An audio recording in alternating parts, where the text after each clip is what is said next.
Hi, everybody, and welcome to this edition of The Patrick Show for the week of November 27th. Um, Year's almost over, so hopefully we'll see what else this year has to bring for us. I don't know, this week's been kind of shitty for news. Um, well, let's get to it. So there was a plane crash in Colombia.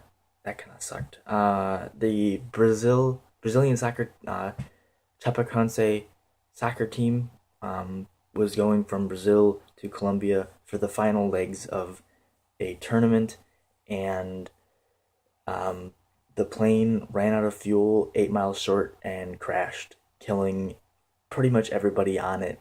Of the 77 people on the plane, 71 were killed, and unfortunately, this was just due to blatant human error. Um, there is an investigation underway right now, but this really shouldn't have even happened. This was entirely preventable. Um, the charter flight just didn't follow really any of the rules for international charter flights, and it was just woefully unprepared for such a long flight.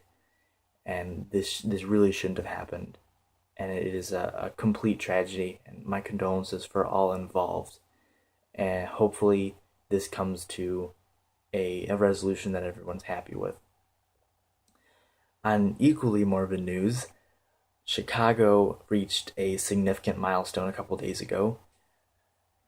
If you were worried it wasn't going to happen, then fear no more. But Chirac hit 700 homicides in 1 year, which is a milestone that hasn't been hit in almost 20 years. And this year's just been really shitty for Chicago. It had over 50 homicides in January and really hasn't let up since then.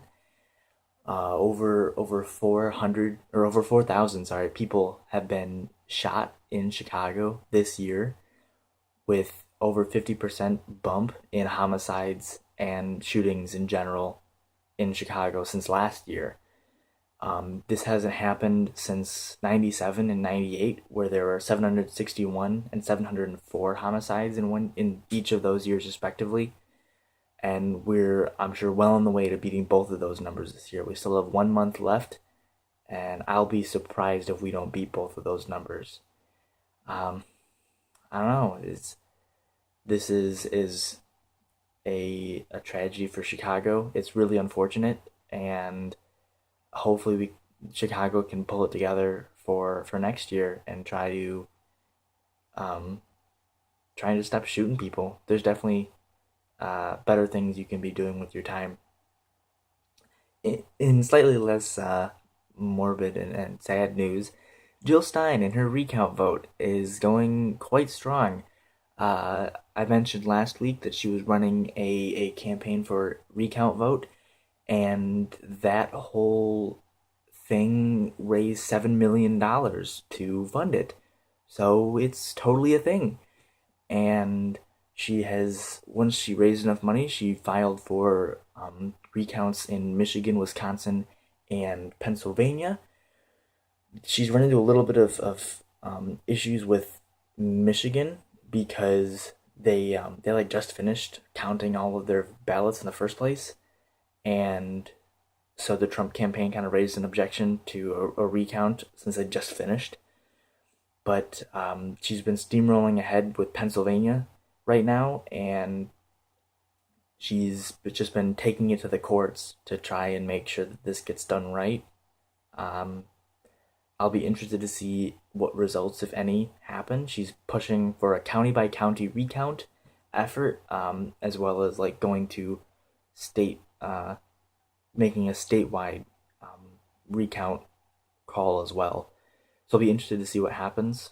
Um, if anything comes of this besides just a recount that actually changes any results, we'll see. If it does change any results, you'll definitely hear about it here, and I'm looking forward to seeing how this affects her standings amongst voters as well. Um, just because she's definitely doing herself, she's getting a lot of brownie points on the Democrats, So I'll be interested to see how this affects our political career as well, walking into the future. And finally, Amazon had an exposition over the last week, and they revealed a new way that their cloud to save a cloud computing service, and they revealed a new way that they're planning on transporting data. Trucks, big old fucking trucks.